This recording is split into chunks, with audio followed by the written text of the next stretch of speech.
mais um vídeo de Brawl Stars. Subscrevam e deixem lá. E se mudou tudo já há uns dias. Passo batalha, temos o Gale, as reações do Gale, comerciante, coisas assim. Temos é batalha da tarde, temos aqui missões, temos a skin grátis do Bull, Rei Bárbaro. Temos aqui skins que ainda vão chegar, Mortis Malandro, Produto Tropical.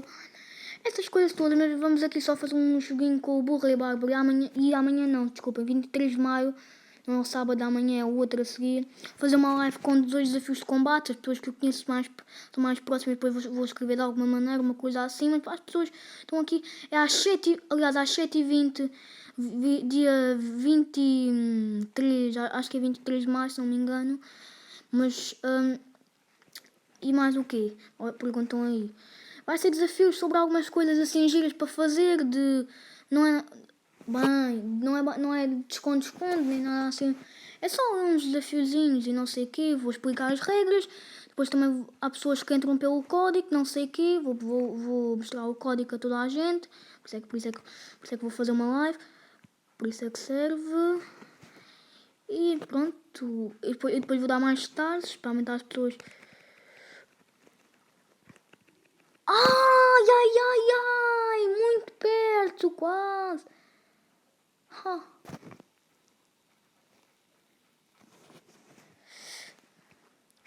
Tum. Bem, está bem. Esta skin está muito fixe. Então, e para uma skin grátis então, né? Não posso falar. Ai. Meu, eu juro que gostei assim meio calhas. E se fosse gol, eu ia festejar, bué. E foi quase. Bom. Ai, eu não devia ter feito isto depois, não. Bem, agora é tarde demais. Ai. Já está. A pessoa marcou os dois e jogou bastante. Jogou muito bem, hein?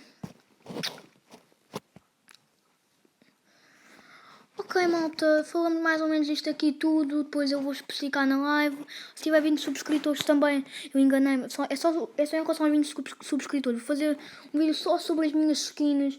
Por isso, tentem subscrever, se ainda não subscreveu. Então espero que tenham gostado do vídeo e até ao próximo vídeo.